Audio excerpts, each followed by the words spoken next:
On a very hot day in July, a boy called at my house with a gentleman's card, saying that a lady had sent him to request me to visit a young man who was sick. Both the lady and the young man were strangers to me. I had never heard of either of them. They resided more than 3 miles from me, in another city, and as I understood, the lady was an attendant upon the ministry of another clergyman who was absent from home. I could not learn from the boy why she should have sent for me. I was very much occupied, the day was intensely hot.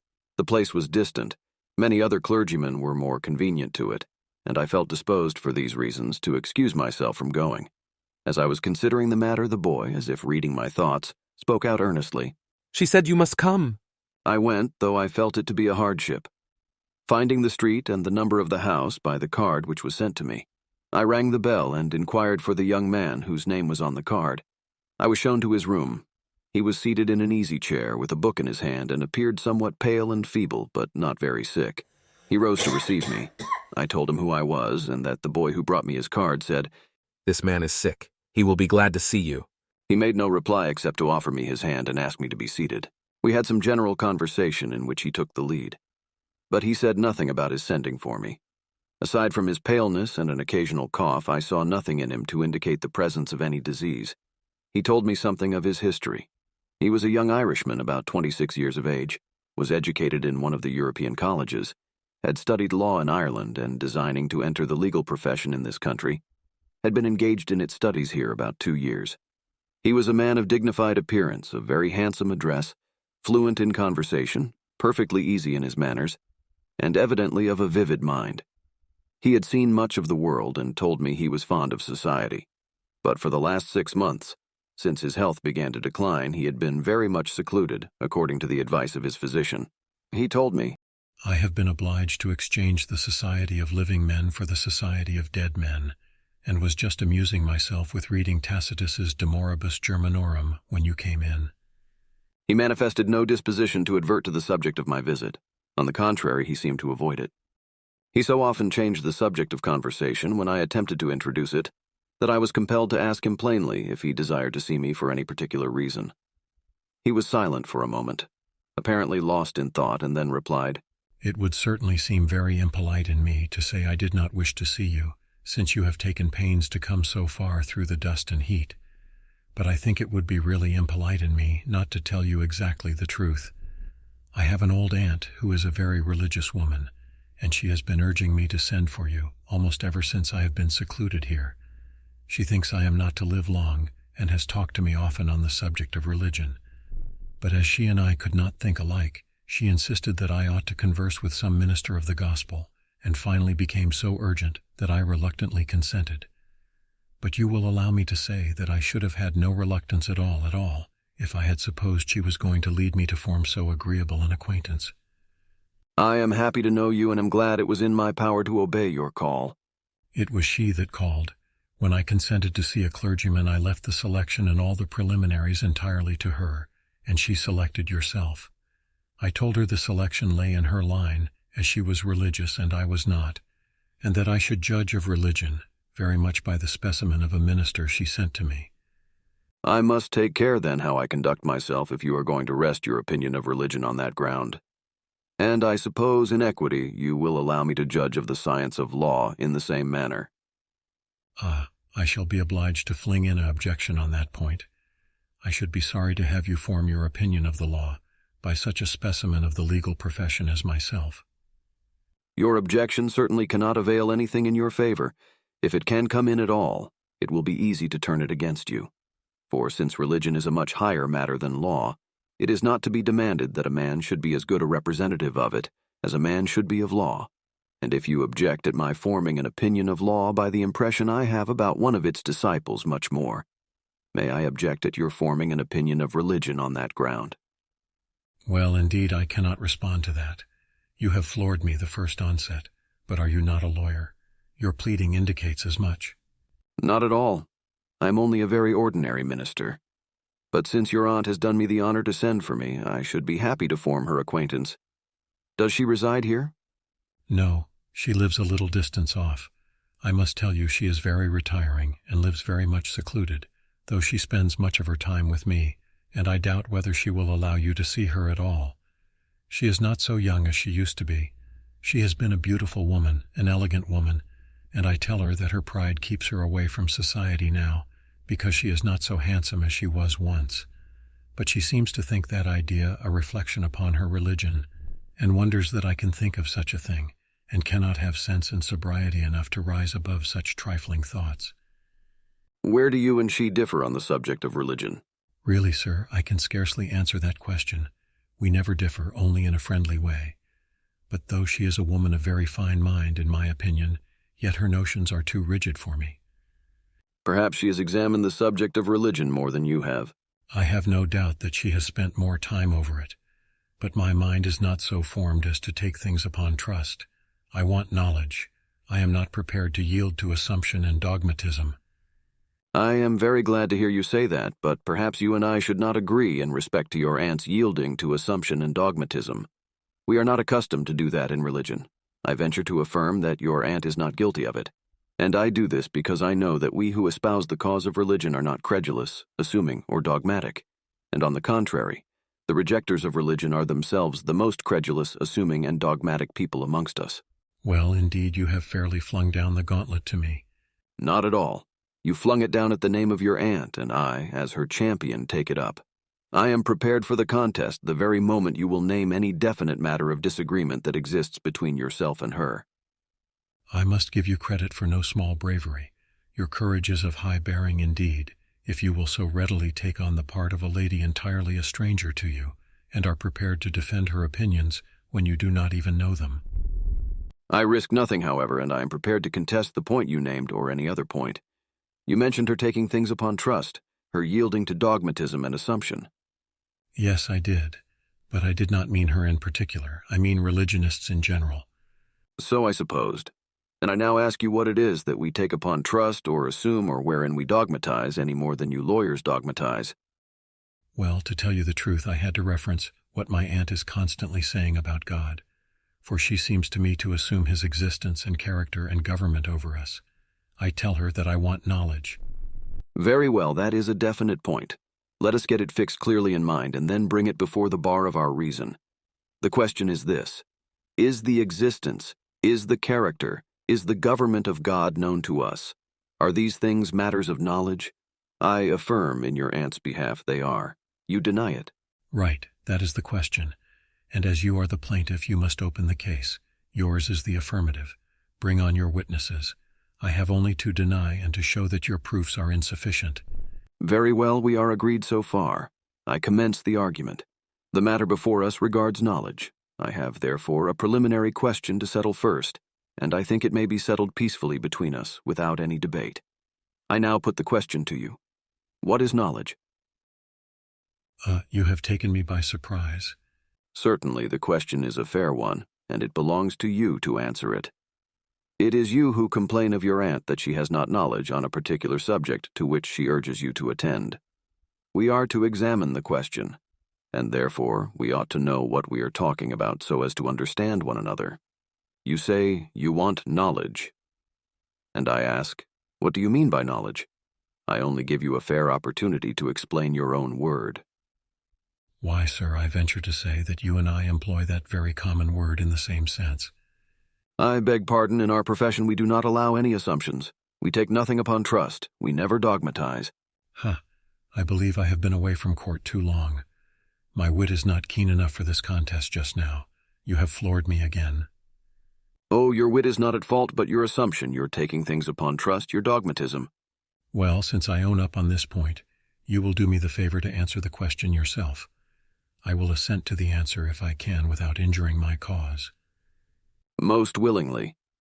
But this is a serious and momentous subject. It is the most momentous of anything on this side of death. Let us then deal with it in a careful and candid manner. I will, most certainly. Knowledge is founded on certainty. Something must be certain or it cannot be known. Knowledge is the cognizance which the mind has of realities, of facts, of some certainty or truth. It exists in the mind. The realities may exist outside of the mind or inside of it. But they exist first, and when the mind makes an ascertainment of them, it gains knowledge. That ascertainment is made by what we call proofs or evidences, and these evidences will vary, as the subjects of knowledge or the certainties vary. There is one sort of proofs for mathematical knowledge, and another sort for legal knowledge, and another for historic knowledge. But each is good in its place, and sufficient. You would not expect me to prove a truth in morals or history by mathematical demonstration, or a truth about the soul by the evidences of eyes which cannot see it, or a truth about the invisible God by the authority of a law book such as Blackstone or Starkey or Vattel. But whatever evidences or proofs do fitly justly convince a reasonable understanding, furnish that understanding with knowledge, because they enable it to ascertain a reality, a certainty, so that the conviction of the mind accords with the fact. That is what I call knowledge. Do you assent to the explanation? I have no fault to find with it, and if the whole of religion was as clear and certain as that, I should not reject it. But how do you apply your explanation to the existence of God? What are the evidences of his existence? Your own mind assigns a cause somewhere, an original cause, and that cause is God. And you are just as certain that there is such a God as you are, that you are yourself an effect. You know it just as well, not in the same way, but yet just as certainly. And you know you are an effect of an intelligent cause. Your common sense will not allow you to believe that you and all your ancestors sprang from accident, from chance. You do not find chance operating in such a way. You do not fling dust in the air and find it come down, a man or a monkey.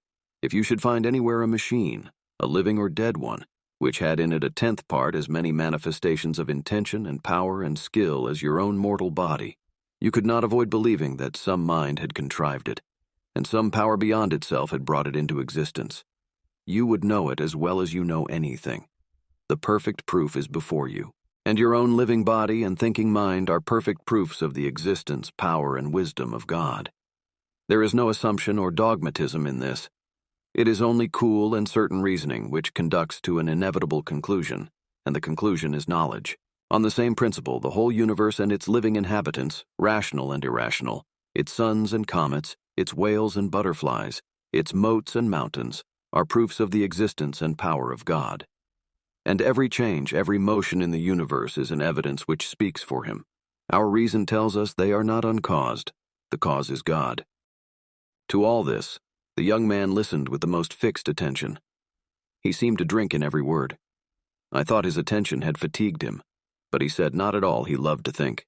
But you have led me into a new world of thinking. Your positions are very bold, and before I come to any conclusion, I must review the matter in my own mind. Shall I call on you tomorrow? I can scarcely ask it or expect it of you, but if it is not too much trouble, I should like to see you again. You need not be afraid of wearying me. I can study or talk all day. The next day I called again. He appeared glad to see me, and he immediately began to speak of our interview the day before. Your bold position yesterday startled me. I have been thinking of your argument ever since. I cannot overthrow it.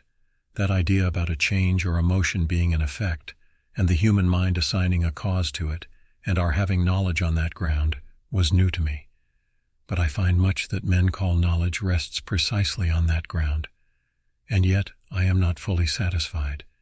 I have been accustomed to think that the existence of God was at least doubtful, that the proofs of it were very obscure, and when you brought up my own existence as a proof, it startled me.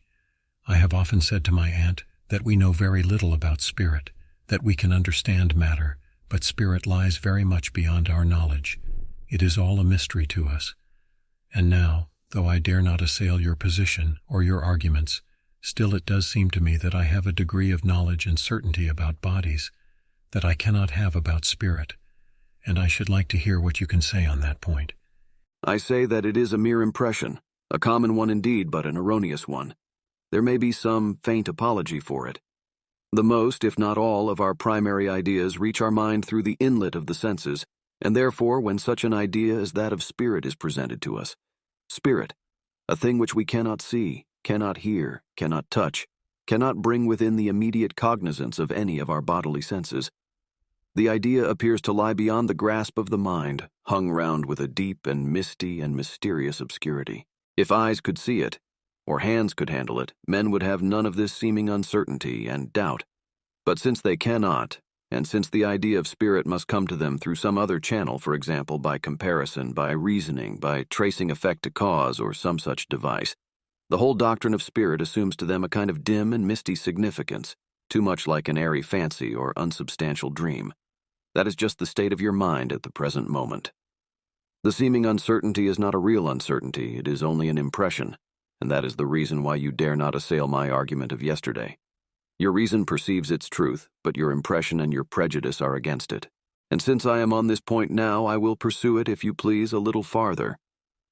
From the necessity of our nature, while here in the body, the most of us are more conversant with sensible objects than spiritual ones. We employ from morning till night our sensitive organism in our ordinary occupation. We gain most of our knowledge itself in that mode, and hence when we turn to ideas of immateriality, we come into a new field where we are almost strangers, and cannot therefore feel as if we were among the familiar and well-known realities and certainties of home. Do you mean to affirm, then, that human knowledge in respect to spirit is as clear and certain as in respect to material things? Certainly, sir. I mean to affirm just that, and I maintain that the idea of the imperfection of our knowledge about spirit is all a mere impression and mere prejudice. The mind has taken an unsustainable position, and has espoused a falsehood when men declare we know little about spirit. We can understand what matter is, but spirit is beyond our comprehension. Have you been talking with my aunt? No, sir, I have not seen her, though I should like to very much. I thought you had, for I have made that affirmation, which you just condemned, to her 1,000 times, and I thought she had told you. I cannot help it. My position is taken, and I cannot retract. Unless you will retract your affirmation, I shall be compelled to show its falsehood. I am not prepared to retract it at all, and if you have boldness enough to attempt to show its falsity, I am sure you do not lack courage, and if I am not asking too much of you, I assure you I should be greatly pleased to hear what you have to say. Well then, we are at issue, and I have much to say, perhaps more than you have strength to hear. I am not wearied at all. You need have no fear. I told you I love to think, and you delight me by setting me to thinking. Then, I will enter upon the matter. And in the outset, I admit that our knowledge about matter comes in such a mode, that knowledge has a vividness, and often an impressiveness, which belongs to no knowledge gained in another way. We have a sensible organism which brings us into contact with matter. Our nerves are affected by it, and through that machinery, sensitive as it is inexplicable, we have impressions as well as knowledge, and have all instant certainty which requires no slow and cool processes of reflection or examination of evidences.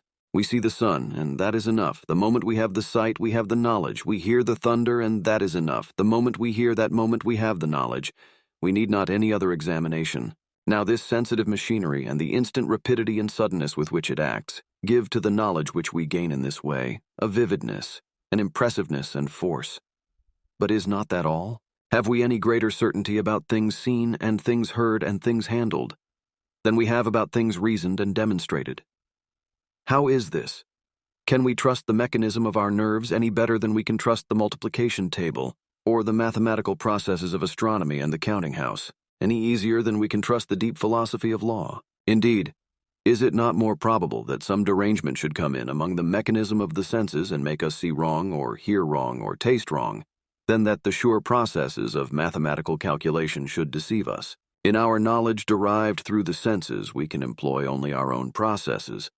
Nobody else can use our nerves of sight, or hearing, or taste. But in our knowledge derived through mathematics, and in some other modes, we employ the same processes which others have employed before us, and are employing all around us, and we can therefore fortify our own conclusions by theirs, and substantiate our certainty in knowledge, if need be, by a comparison of calculations. Their processes by which they obtained their knowledge, their certainty, we can make our processes, but we cannot use another man's eyes or ears, or the nervous mechanism by which they act. All we can do is to take the testimony of the men who do use them, and then our knowledge rests only on testimony, not on the senses. And because we are confined to our own machinery of sense and cannot employ another man's machine, we have not herein one of the advantages for certainty which attend knowledge in mathematics and all other matters of reasoning. We can employ for our assurance another man's reasoning powers, but his eyes are his own, and we cannot use them. We can add the testimony of one man to that of another man, and then add another and make them all auxiliary to our own, for heightening our assurance and certainty in knowledge. But we can do nothing of this in the knowledge derived from the senses. We cannot borrow another man's nerves. And it follows from all this surely that, instead of there being more ground of certainty in knowledge derived directly through the senses, there is less certainty than in knowledge that comes in some other modes. Why, you do not intend to say that our knowledge is doubtful when we see and hear? Not exactly that, but I am comparing different grounds of knowledge, and I admit that sensible knowledge is the more impressive by reason first of its nervous machinery, and second of its instant suddenness. It comes to the mind at once. It makes its impression at a dash. We have no time to get cool or keep cool as we have in the slower business of reasoning out our knowledge. But if this superior impressiveness is not all, if it is thought, that there is really any superior certainty attending what is known by the senses, let any man attempt to tell what that certainty is, or where it lies. He cannot tell. He can tell nothing about it. Indeed, he can conceive nothing about it. The thing defies conjecture. I can tell why I believe my eyes sooner than I believe the testimony of an unknown witness before me. I have known men testify falsely, oftener than I have known my eyes testify falsely, and therefore I have the more certainty about my eyes, and I would not have the more certainty if I could not tell why. And if my neighbor cannot tell why his knowledge derived through the senses has more certainty about it than knowledge coming in some other way, though he believes it has, then I must beg leave to think him a very imperfect man, and though I might trust his eyes, I would not trust his powers of reasoning. The truth is, it is a mere prejudice when men think that they can know by the senses any more certainly than in other ways. There is a vividness and impressiveness in knowledge gained through the senses, and this freshness and strength is mistaken for an additional degree of certainty. The idea, then, so common among men, that the senses are the surest means of certainty is all false. We can be equally certain on other grounds.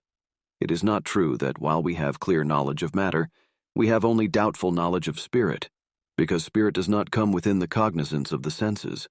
That notion has just mistaken vividness of impression for strength of proof, and assumes what is not true, that other kinds of evidence are not equal to the evidence of the senses, that we cannot know because we have not seen. Why, if my aunt were here now, she would rejoice over me.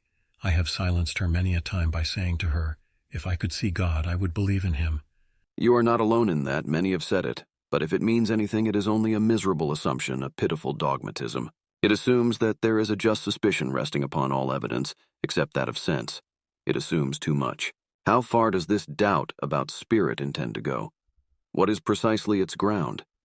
If its ground is at all definable, it is this, namely, that a degree of uncertainty attaches to all matters not evinced to us by our own senses. This is implied in the very language which men employ. They say, if my eyes could see it, if my hands could handle it, I should know. But I cannot see or touch spirit. Well now, if we can know nothing but sensible objects, our knowledge will be extremely limited. Does this man know that he has got a soul? He never saw it, he never handled it, he cannot taste it. Does he know that he has reason, or the power of reasoning, or any mind at all? He cannot see his mind, or touch it. How then, on his own principles, can he certainly know that he has got any? Where will his doubting end? He is bound to doubt whether he has a soul, whether he has an imagination, a memory, a faculty of reason. Indeed, he is bound to doubt whether he has the power of doubting, because he never saw it or touched it, tasted it or heard it speak, so that his principle of doubting about spirit, if he will only be self-consistent, will cut him off from all that he calls certain knowledge except merely on the field of matter, and indeed that part of the field which lies within the reach of his fingers, his ears, or his eyes. On his own principles he cannot certainly know anything more. Just in this absurdity lies every man who exclaims, we cannot know much about spirit. We are certain about matter because our senses can reach it. My young friend appeared to be surprised. You seem to be fond of turning the tables upon me.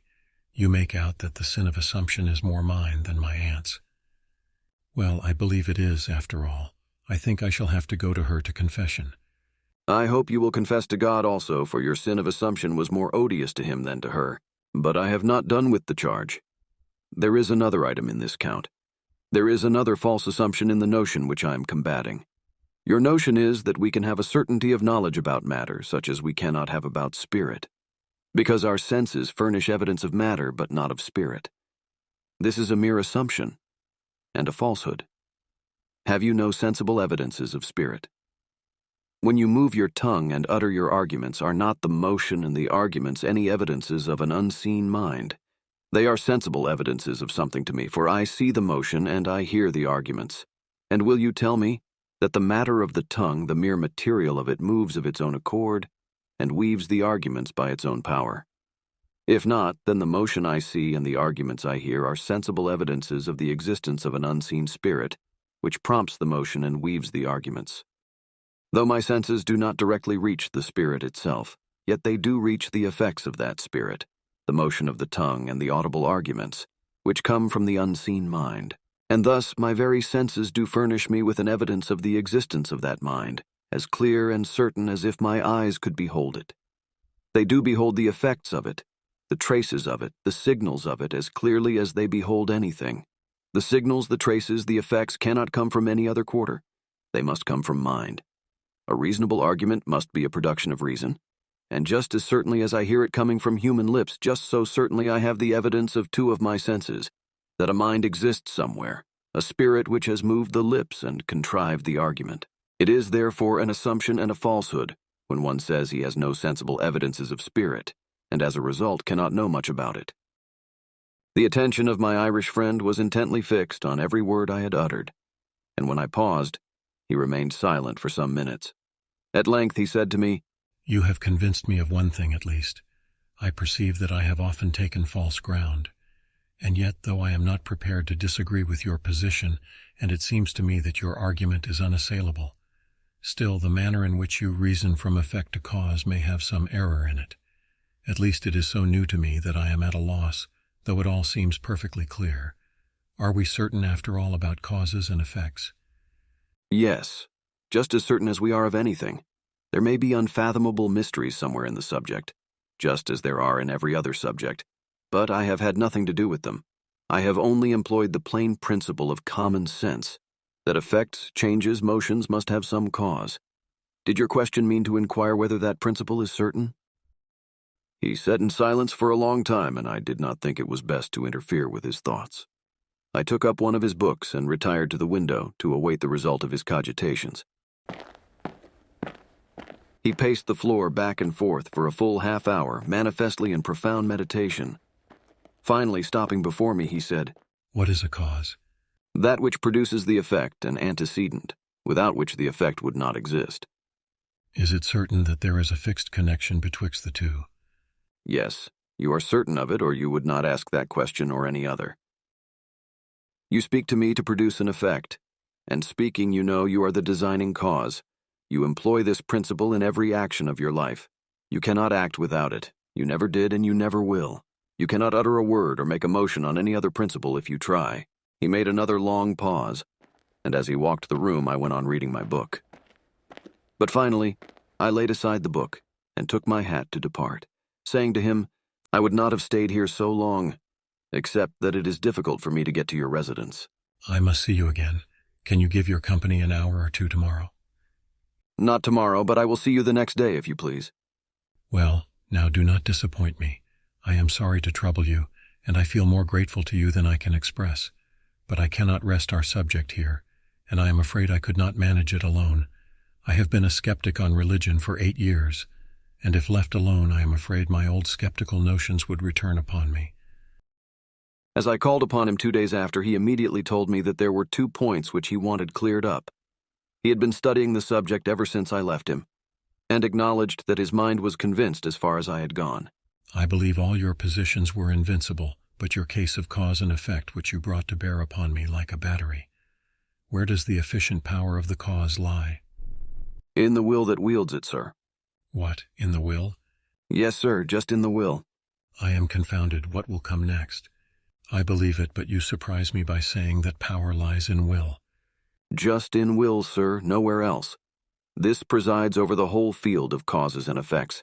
It belongs to the very nature of the human mind to attribute any change which we behold to something. That something we denominate the cause. It may not be itself the cause, only instrumentally, unless it is the will. And when it is not the will, then we must trace our way back through the instruments till we reach the real seat of power. And we shall always find that to be the will. My motions, my speech, my walking are changes, and no sane man supposes them to be uncaused. Everybody supposes them, knows them, to proceed from some cause adequate to the production of the changes. This is common sense, and on this principle every language on earth is formed. The principle is interwoven with the structure of the Greek, the Latin, the French, the Chinese, with every tongue. No man's mind rejects this principle. If anybody thinks changes to be uncaused, he is a madman or a fool. Common sense always knows that changes are the effects of some cause which holds power over them. That cause, in respect to my motions, is my spirit. My motions are an effect. My spirit is the cause. The cause of all the changes in the universe is God. All these changes are effects coming from something, and that something, whatever it be, is God. He is the great first cause of all things. But he has delegated to me a little power, for a time, over a few particles of matter which I call my body, and by the exercise of that power I can move. My agency is only a subordinate agency, limited and not lasting. It may last till I die, but no longer, and then I must account for my stewardship. It extends only to my own flesh. I cannot make a stone or a clod of earth move by my willing it as I can move my material frame. And dependent creature that I am, I cannot move my material frame, except by the mysterious power of my spirit which wills it. A power not my own in the sense of independency, but only in the sense of subordination. But in this subordinate sense I am the cause of my own actions, and accountable for them, sometimes to men, and always to God. Now, just on this ground of common sense, my motions are all evidences of the existence of my spirit which has power over them. And the great motions of the universe are all evidences of an unseen spirit which has power over them. That unseen spirit is God. These changes of the universe are visible. Our senses take note of them, and therefore our senses, though they cannot directly reach the divine being, can reach, and reach everywhere, those changes which are his effects and demonstrations of his existence and mighty power. This argument is rock. There is no getting away from it. These changes of the universe are effects, by the common consent of all mankind. Being so, they must have a cause. They demonstrate the existence of a cause, and whatever that cause be, it is God. Our senses come in contact with the effects, and now who shall maintain that we have not as good evidences about God as if our eyes could behold him? It may be less sudden, less startling, and hence less impressive evidence, but is it not as good? May I not be as certain as if I saw him? Do not I know that a cause of visible changes is operating just as well as I know the effects which I behold? If there is any uncertainty about my knowledge of God in this way of knowing, let any man attempt to tell where it lies. He cannot tell. The changes. My eyes see them. I therefore know them by evidences of sense. They are effects. I know this by my common sense and the common sense of every man around me. And the cause of these effects, you must either allow to be the deity, or you must maintain that dumb matter, mere dirt and rock, has reason and will and power of motion of its own. And corning in contact with these effects constantly as I do, I certainly am unable to perceive why I do not positively know there is a God, as well as I know there is a sun that moves or a drop of rain that falls. My knowledge may not be impressive and startling, but is it not real, certain, founded on good and legitimate evidences? Where is its seat? Its home? Where does power originate? There is something which men call power, something which is capable of effecting some change. And the question you put to me is, what is it? Or where is the seat of it? And the answer is, power lies in the spirit, not in matter but in spirit. The power by which all changes in matter are effected resides immediately in spirit, in mind. The power by which I move a muscle does not belong to the muscle itself. The muscle is only an instrument which obeys that act of my spirit which I call my will. My will is that mysterious thing with which my Maker has invested me and by which I can move. The will is the power. We cannot move a single atom of matter in the universe without it. It has a direct power over our bodies and health until we die, and an indirect power ever a little other matter. Acting indirectly, our will can bring our bodies, or some portion of our material frame, into contact with other matter, and thus we can effect some changes in that other. The stones we lift, the mountains we level, the ships we build are all lifted and leveled and built by the power of our will. Power resides nowhere but in spirit. You speak of the mechanical powers, and I am not going to find fault with your language. But let not the imperfection of language mislead your understanding. as it certainly does if you suppose these mechanical powers have an item of power of their own. They have none. The power exists only in your will. You use them. You bring your hands or feet or some other portion of your body into contact with some other matter, the lever, the screw, the pulley, and thus you willingly employ these contrivances to do what you could not do without them. But the lever, the screw, the wedge, the pulley have not an item of power in themselves. Nobody ever saw them doing anything alone. It is will, it is spirit, which employs them. The will first formed the devices themselves, and could not form them so as to invest them with power to work alone. And the will, in every instance of their operation since they are formed, must come along with its continued power, or they will do nothing, can do nothing. They have no power because they have no will. You have then this great universal lesson: power resides only in mind. All power exists in spirit and in spirit only. God's will is his power. He employs his power directly or indirectly as he pleases. He can use instruments or do without them. He has no need of them as you have. The direct power of your own spirit is limited. It is limited, as I said, to the few particles of matter which make up your mortal body. And if you would move or change anything beyond that, you must contrive some mode to bring your material body into contact or some connection with it. But God, the unseen, eternal Spirit, is able to bring the power of his will to bear directly upon all things, as directly as the power of your will bears upon the body it moves. He has only to will it, and any conceivable change will instantly take place. The power all lies in the infinite Spirit. God is Spirit. His will is the effect. Nothing intervenes between his volition and the change which follows it. To give any power to the volition itself, the mere volition is all his power. Awful God, tremendous deity, on his simple volition hangs this mighty universe of being. Earth, heaven, hell depend upon it. If he should will it, there would not be an angel in heaven or a devil in hell. Existence would cease. This universe would become a blank, and nothing would be except that high and lofty one who inhabiteth eternity. Oh, who would not have this God for his friend? Oh, who could endure to have him his enemy? Enemy. Sooner come annihilation. Let me perish. Let my spirit die. Let all these thinking faculties, my soul, go out in eternal night, sooner than have this awful God against me. It need not be. That God who spake and it was done, who commanded and it stood fast, who said, "Let there be light, and there was light." This God is love. I hear a voice coming from resurrection lips. All power in heaven and earth is given unto me. Go ye into all the world and preach the gospel to every creature. And lo, I am with you alway, even unto the end of the world. He that believeth shall be saved. Though he were dead, yet he shall live again. Blessed words, blessed Savior. Open your heart, sir, to this message. Take this offer. Poor sinner as you are, weak mortal, being of a day and soon to lie in the dust. Cast your immortal soul upon the power of this Christ, to save you from eternal death and give you life evermore. As I uttered this exhortation with all the force I could give to it, my young friend sunk back upon his chair, with his eyes fixed immovably upon me, and held his breath in a sort of agony of attention. He turned more pale than I had ever seen him, and when I stopped, he drew a long breath. His eyelids dropped over his eyeballs, and he looked like a corpse. "I beg your pardon, I have talked too long. I have wearied your strength." Not at all, but you have conquered me. I see I have been wrong, but I must think of this more. "I hope you will. And I will see you again in a few days." As he had not fixed any time for another visit, and as I wished to leave him some time for reflection, I did not call on him again for 2 days.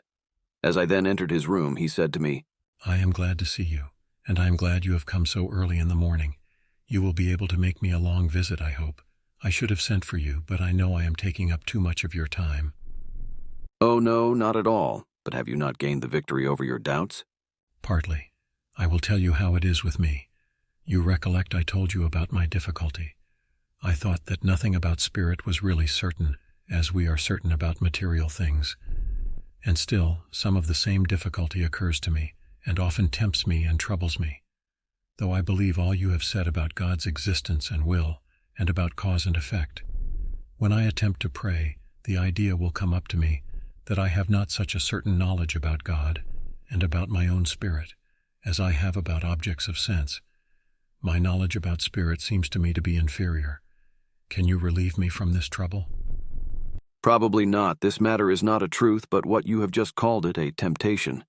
And I cannot chain the devil or check the evil suggestions of your own heart. What I have already said to you I did suppose to be sufficient on that point so far as the mind is concerned. If you are tempted, your hope lies in prayer. But yet I do think that material objects assail the mind, as mental or spiritual ideas do not. And I think that we have a more extensive knowledge of matter than we can have of spirit. And hence I feel that I am not on as sure ground in the abstract and spiritual matters of religion as I wish to be. We are at issue again if that is the case. I know that very well, and I half know that I am wrong, but I cannot get my mind clear on these points.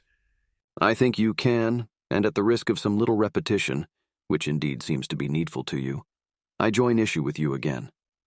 You speak of knowledge, and you want to be as sure in religious knowledge as you feel that you are in other matters, and you want your knowledge to be as extensive. You affirm that there is, after all, a deficiency on these points. I affirm there is not. Exactly that. Then let us attempt to examine these questions. What is it to know? Where does knowledge lie? What is that kind of operation, exercise, or experience which men call knowledge? We want no school metaphysics on this point. Metaphysical fog is not equal to the noonday clearness of common sense. Knowledge is the ascertainment which the mind has of some certainty or reality. It does not make the certainty. That exists before. It is only a recognition of it. That recognition or sure perception of mind, call it what you will, is knowledge. Knowledge, then, exists in the mind, not in matter but in mind. Not in the matter of your bones or blood or muscles of your eyes that see or your ears that hear. Knowledge exists only in mind. The mind has a sure perception of some reality, and that is knowledge. Yes. This perception comes indeed in different ways. I perceive some truths by my eyes, as when I behold the sun or admire a rosebud. I perceive other truths by my ears, as when I leap at the sound of music or tremble at the thunder. I perceive other truths by my reason, as when I know that the half of any substance is not as much as the whole, or that two men are stronger than one if all three are equals. But in all cases the perception is in the mind. The ascertainment of the certainty, the knowledge exists in the mind and nowhere else. Yes. But he is certain of these things. He says he is. He feels the hard rock. He sees water run. His eyes tell him it is dark in the night. But where lies his certainty? Why, he is just certain of his own mind, that is all. He is just certain that he has got a mind to be certain, that he has a perceiving spirit within him, capable of knowing things without him, knowing that rock is hard and water fluid and night dark. He is therefore reduced just to this. He cannot be certain of anything at all without being certain of mind. Certain that he possesses a spirit capable of perceiving and bowing. That is true. Yes, I now admit all that. I confess that I cannot have any certainty about matter, unattended by an equal certainty about mind. But here is my trouble. The surety in reference to matter comes into the mind through the channel of the senses. The organic structure is affected, the nerves of seeing, hearing, feeling, tasting, or smelling, and therefore is not the knowledge about spirit inferior to this, because it is a kind of knowledge that does not affect this organic structure? How can it be inferior? Knowledge exists in mind. Is it any matter how it got there? If it is there, and is knowledge, what matter is it whether it got in by one channel or another? If our houses are light, is not the light which comes through the open doors as trustworthy a reality as that which is transmitted through the glass of the windows? Knowledge is knowledge, no matter how it comes. Certainty is certainty. If it comes through our sensitive organism, it is knowledge. If it comes by consciousness or reason, it is knowledge. And the idea that all knowledge which comes through our sensitive organism is genuine and sure, while all other must lie under a suspicion of being counterfeit or unsafe, is an idea which would overthrow more than half the science and more than half the theory of law of all mankind. Nobody acts upon it. Nobody ever did or ever will, except simply in the matter of religion when depraved men wish to cast off its obligations. There is not a human being to be found who ever resorts to this idea of the inferiority of all but sensible knowledge except when error suits his heart better than truth, when he is blinded by the love of sin, when he dislikes the duties of the gospel such as prayer and preparation for a future life. But more, you spoke of the organic structure and the nerves, and the channel of the senses as if one could be more sure when his material body is affected, and he learns anything in that way. That is the very point. Speak to that. Then think a little farther. Two of our most important lenses seem very much like an exception usually. In our seeing and in our hearing, the organ that sees and the organ that hears are seldom touched so rudely as to make us sensible at all that anything has touched it. And yet this seeing and this hearing, the very senses which come nearest to spirituality, the very senses whose organism is seldom sensible to matter at all, these are the very senses in which every man has most confidence and most employs. Every man seems himself to be assured most when in his bodily organ sensibility of impression is least. But beyond this, and beyond the fact that it is the mind which sees and feels and not the mere organs, which can do nothing alone, it is not true that matter alone can affect our material organism and thus give us more surety about itself. Thought, pure thought, affects it also. You may find a merchant whose mere contemplation of his embarrassed affairs makes him tremble like an aspen leaf. His mind affects his material body and his mind alone. He is not in jail. The sheriff has not seized him. He is not turned out of his house. His eyes have not seen his ship sink or his goods burn. But he trembles and turns pale and loses his appetite and grows lean, and all this from the mere knowledge he has that he is an irretrievable bankrupt. And what will you say to him? Will you bring him your sweet doctrine of uncertainties to comfort him, and cheeringly assure him that he may be altogether mistaken, that he cannot be quite sure because he has not seen his gold sink or his goods burn or his debtors run away? You may find a culprit whose crimes are known only to himself. You, lawyers, know nothing about them, and yet under a sense of his guilt he is shaken as a reed in the wind. His knowledge affects his nerves. A dreadful sound is in his ears.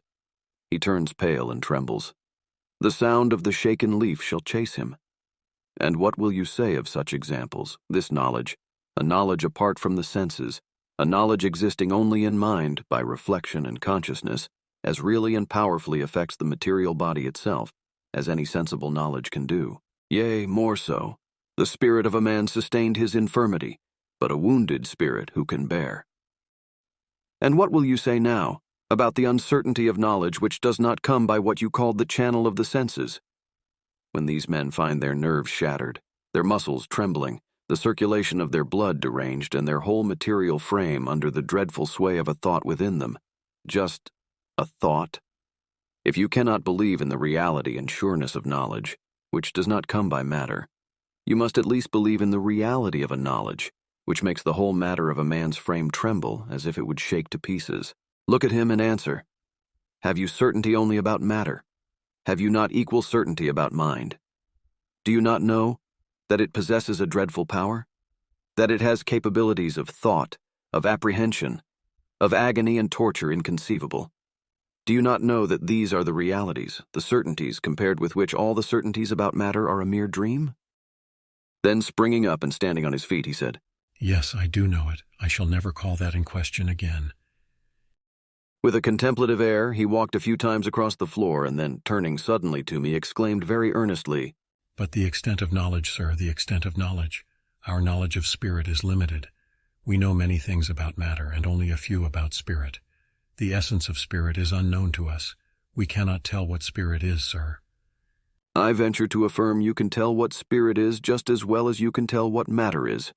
You know just as much about the essence of the one as you do about the essence of the other. Be so good as to make a little comparison. Take any example you will. Here's a rock. It is matter, not spirit. Well, what do you know about it? You know it is hard and heavy and has figure or shape and has some kind of color and it may be some sort of odor. But what of all that?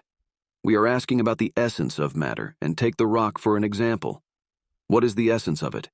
It has weight. Is its weight the essence? It has shape. Is its shape the essence? It has color. Is its color the essence? It has hardness. Is its hardness the essence of matter? Everybody says no, no. Then what is its essence?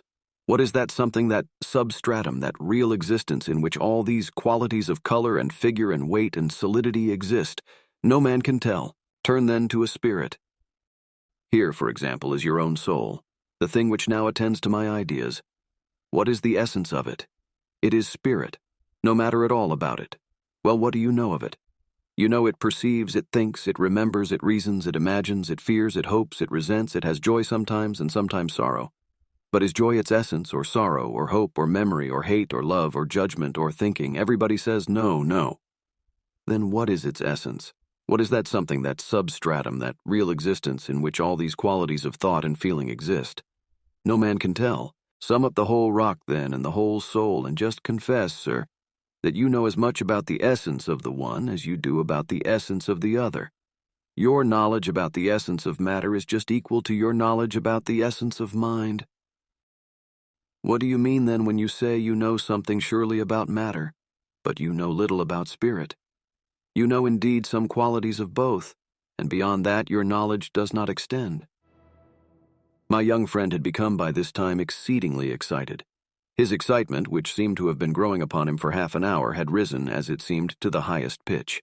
His cheek was flushed, his eye sparkled, his frame rose erect, and he paced the room, more with the firm tread of a soldier than the feeble step of a sick man.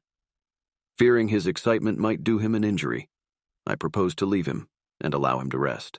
No, sir, you are not to leave me yet. You have asked me to confess, and I do confess. I yield this point. Your argument is unanswerable. But, sir, the victory has been all on one side ever since we commenced these conversations, and I am disgusted. I am deeply mortified at my defeat. My blood boils in my veins, and all the life there is left in me is aroused when I perceive you are pushing me farther and farther in the position of a sinner against God, with all my eternity to cry out against me. Do not mistake me, sir. My excitement is not against you, it is against myself, and I have an inch or two of ground left yet. I say that you have not answered all my objections. I affirmed that we have a more sure knowledge of material things than we have of our spirits or any spirit, because we have a more extensive knowledge. Our knowledge of spirit is limited. What do you say to that? I say that our knowledge of matter is limited also, and the more limited of the two. I say that we have more extensive knowledge of spirit than we have of matter. Is it possible? Go on then, show it to be so. I will sit down and listen. Another time, perhaps you— Do not mention another time. I may be a dead man before I see you again. Tell me now. Take away, if you can, the last inch of ground I have left, and show me to be without excuse in the sight of that God, in whom you have compelled me to believe, and before whom I must soon stand. I am a dying man. I have no time to lose.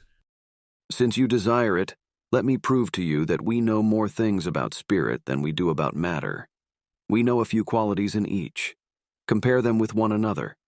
Make 2 chapters, one for the known properties of matter, the other for the known properties of spirit. And then compare the chapters and see of which your knowledge is the most extensive, matter or spirit. All true, I confess it. But spirit may have other faculties or properties which we know nothing about. So may matter. But that is an idea addressed to our ignorance. We are talking about knowledge. What we do not know, about spirit or about matter, has nothing to do with our subject or with our duty. We want knowledge to act upon and to die upon. A mere perhaps about something else does not weigh a feather against known truth. A perhaps is bad foothold for a dying man. You would be ashamed of this kind of suggestion in court. Matter and spirit both may have 1,000 qualities, which we know nothing about.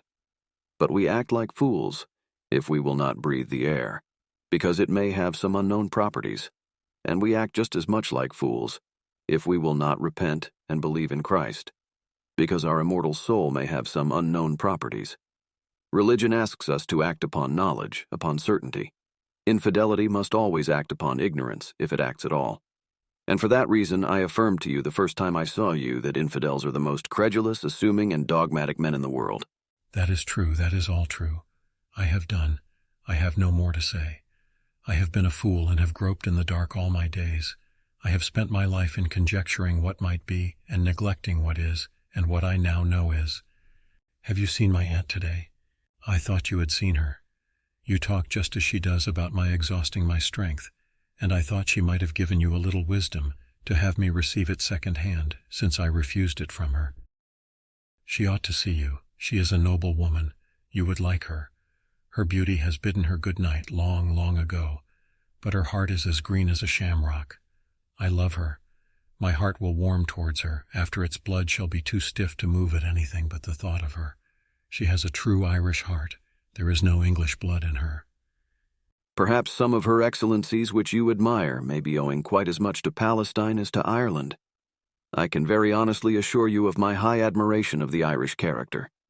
When I once heard one of the judges of the Supreme Court warmly affirm, The most noble living creature in the world is a well-educated Irishman. My whole heart accorded with the declaration of that great man, with no other reserve than the idea that religion is the crowning excellence of men after all. But I suppose he had no reference to religion, and I therefore adopted the sentiment as my own. But now I wish to ask you to discriminate a little betwixt your aunt's qualities as an Irish woman, which I have no doubt are great, and her qualities as a Christian woman. In my opinion, her Christian excellencies you call Irish excellencies, and what in her helps to bind your heart to the Emerald Isle ought to bind it also to the Savior she adores. Indeed, I have no hesitation in expressing the opinion that however admirable she may be as an Irish woman, she is far more admirable as a Christian woman. You ought to do justice to her religion and feel the force of her character and example. I will venture to affirm for her that she herself, much as she loves Ireland, will tell you that she is indebted to the Rose of Sharon, more than to the green of the shamrock. Love Ireland, sir, as much as you will. I have no quarrel with you on that ground. But do justice in your estimations to a heavenly religion, and to what lies nearest to your aunt's own heart. She, I venture to affirm, will lay down all the honors you can heap upon her at the foot of the cross. It will grieve her to have you honor her country and not honor her Christ. You have seen her. No, I have not seen or spoken to her. Do you speak true? Sir, my word must not be called in question anywhere. I beg your pardon. Excuse me, I was wrong, but it suddenly occurred to me that you and my aunt were playing a game with me. I thought she had been telling you all about me. Because you employed one of her own thoughts, that I honored her country and her blood, when I ought to have given the honor to her Redeemer. She has said it to me the day, sir, and often in past time. But do not look so stern upon me. I thought she had been telling you. I take back what I said. I beg your pardon.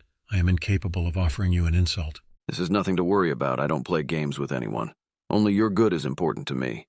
I know it, and I thank you for every word you have said to me. I could have no claim upon you for so much kindness. You have given me much of your time. Your patience has not been worn out with me. You have done what few men could do. You have seen the heart of me rightly, and have indulged me in having my own strange way in talking about religion, as I believe few ministers would have done. And if there is a God in heaven, he will reward you. I know he will reward you. I am too apt to lead you off from our subject. I am sorry for it, but you have prevailed by yielding to me. I want you to stay a little longer today if you can. I have not long to live. This cough and these night sweats will soon wear me out. I should be an idiot to hope to get well. I have no company now except yours and my aunt's. Conversation does not hurt me, and it would be no matter, you know, if it did. I am soon to go. Earth has done with me. The grave lifts up her voice to claim me. I am preparing to say, yes, I come. But one thing troubles me. My heart is to tell you that difficulty. It is not easy for me to keep clear from my old infidel thoughts, and I want to tell you how I was led on to be an infidel. I should like to hear that very much, and as to your amount of strength, I leave you to judge of it. I will go or stay just as you desire. Only tell me frankly what your desire is. I thank you. I am unable to tell you how much my very heart thanks you. I know there is little value in the thanks of a dying man, but they are all I have to give, and my heart forces them to my tongue. I ought to thank you for these interviews. They gratify me much, and I assure you they profit me too. After a short pause and subduing his emotions, he continued, For some time I have been astonished at myself. My thoughts are full of evil. The old follies will come over me. They torment my mind, and I know they offend God. My infidelity had become interwoven with my strongest feelings. Though I have been led to know its deceptions, its old lies still haunt me, as if a host of infernal spirits were sent to thrust them back into my heart.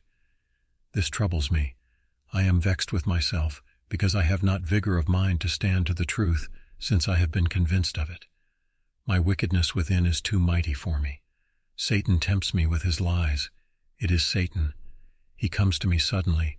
He comes at midnight sometimes when I would pray, if I could, and the horrible idea darts like an arrow into my mind. Religion is all a delusion. I have said that to my aunt very often, and now Satan says it to me. I know it is a lie, but the thought torments my very soul. You need not be troubled about it if you hunted up the idea yourself, or if you welcomed it. When it comes, you would have some cause for trouble and alarm. It is not temptation that can injure us or prove our insincerity. The treatment we give to temptation is the thing to be looked at. Since the temptation comes to you without your bidding, and since you do not welcome it but reject it and aim to dismiss it as a temptation, the treatment you give it accords with the will of God and shows that you desire and intend to obey Him. So I do, sir, but my wicked heart is overflowing with evil. I wanted to tell you how my unbelief became blended with my blood. I am an Irishman. Early in life, my country's wrongs lay on my heart like a burden. My blood burns at this moment to think of the oppressions of England. Before the suns of a dozen summers had shone upon me, I had learnt to say, "The English are tyrants and hypocrites. They profess to be a Christian people, but they wrong my country." As I grew older, I read history. I read the court trials which grew out of what they called the Irish Rebellion of '98. I read of Emmet, and other men like him, led to a disgraceful execution when they deserved the plaudits of all mankind. I read Curran's speeches. I read of the infamous informers hired by the government to swear to anything in order to get the blood of an Irishman. The English have oppressed us, sir. They have ruined Ireland by the most cruel and heartless injustice, by their tyranny and taxation, and then to crown their barbarity they call us low and stupid and incapable of improvement, sir. And all this though their victories have been bought with Irish blood, and no small part of the eloquence of their parliament itself was the eloquence of Irishmen.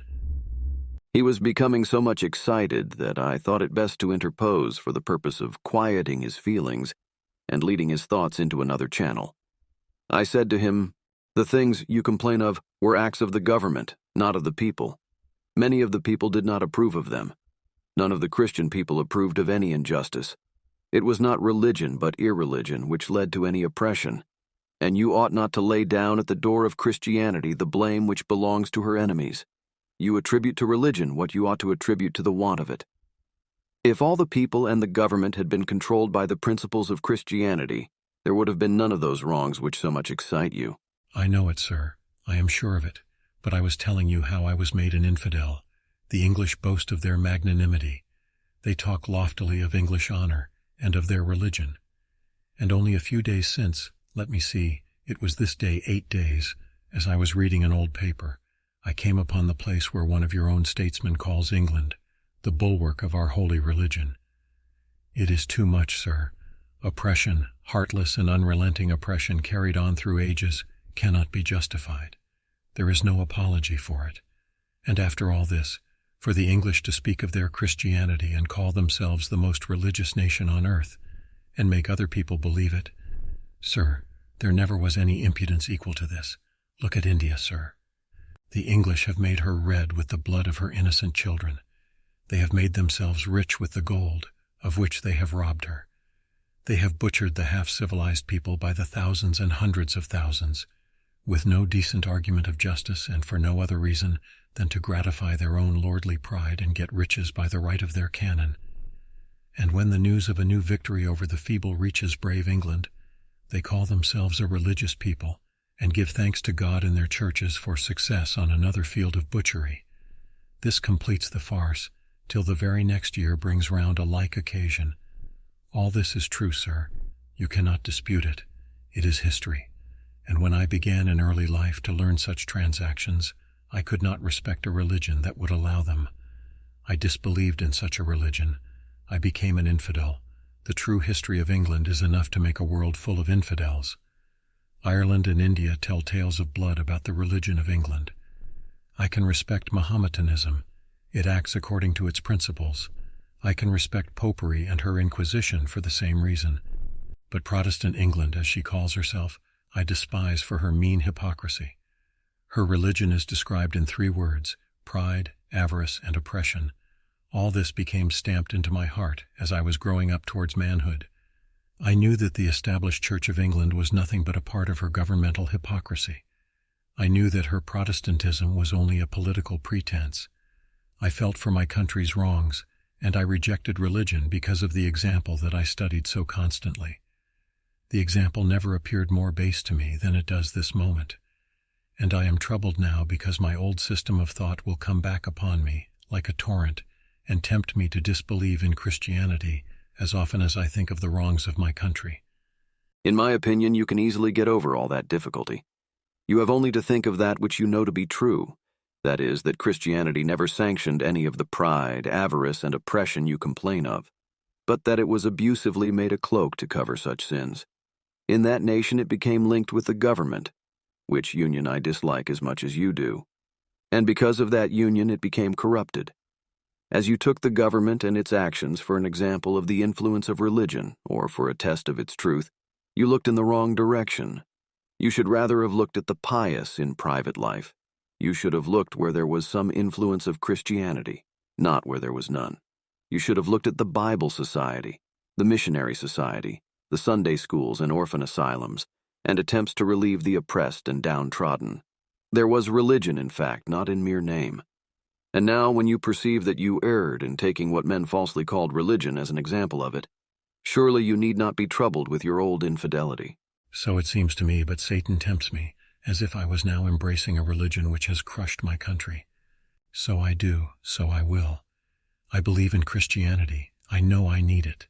I believe Jesus Christ came to save sinners. I trust him to save me.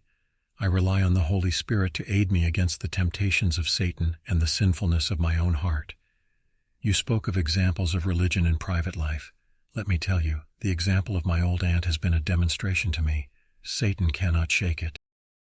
I again proposed to leave him for the present and call it another time, lest so long a conversation should injure him. Another time, another time. You astonish me, sir. I am a dying man. I stand on the verge of time now. I feel that the gravedigger is at the side of me. You may talk of time. With your health and prospects, it is not unnatural. But if I should be talking of time, death would laugh at me and call me fool and liar. Tell me what to do to be ready to die.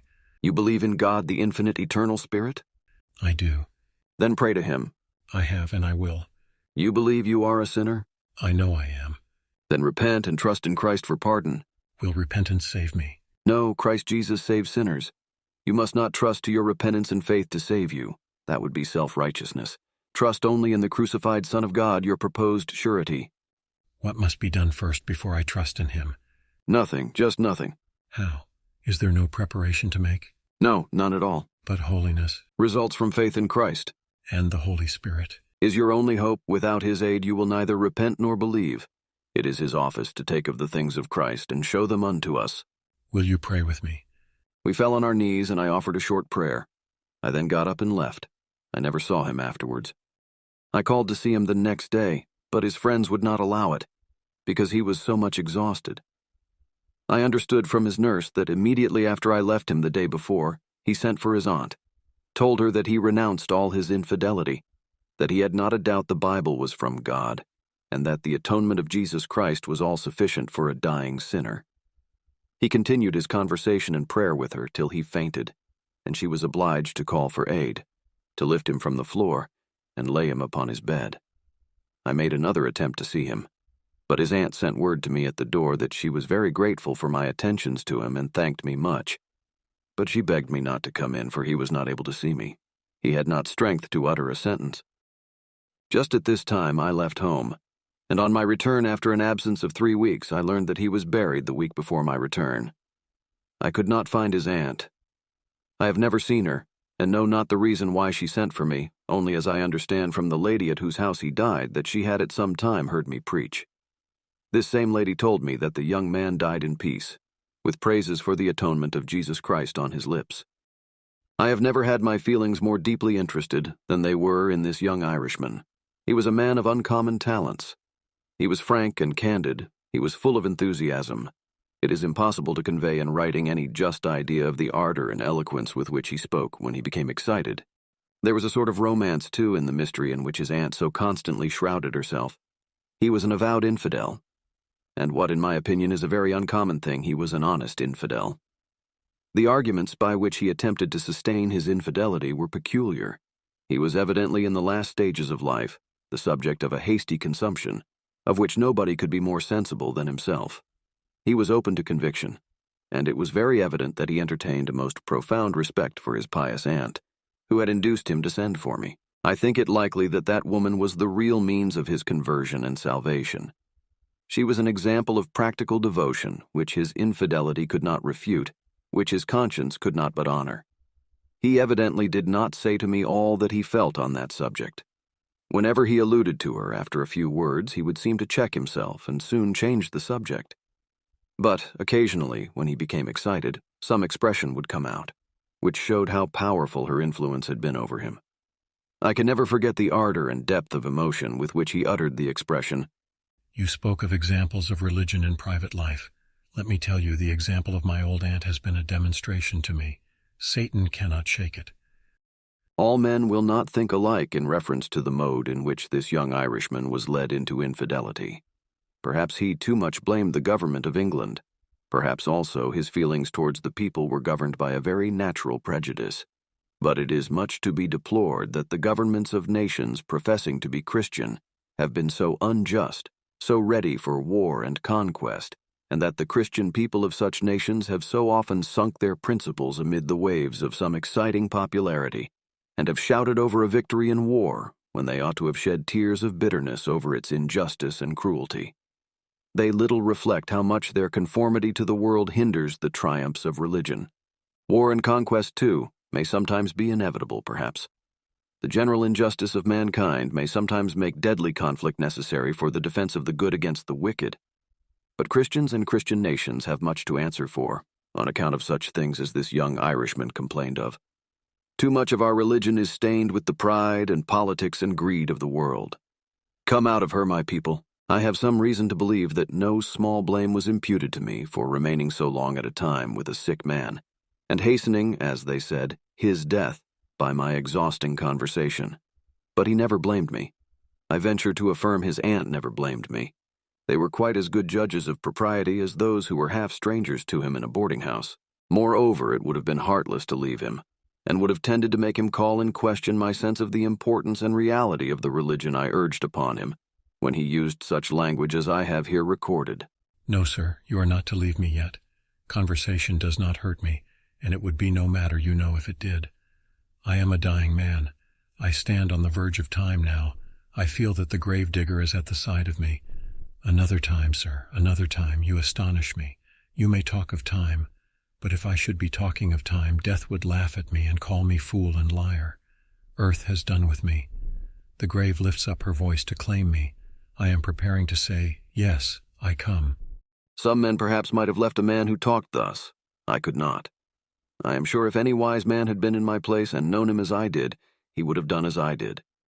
This was Chapter 1, The Young Irishman, from the book A Pastor's Sketches, Conversations with Anxious Souls Concerning the Way of Salvation by Ichabod Spencer. Find the rest of the audiobook on scrollreader.com or on our YouTube page.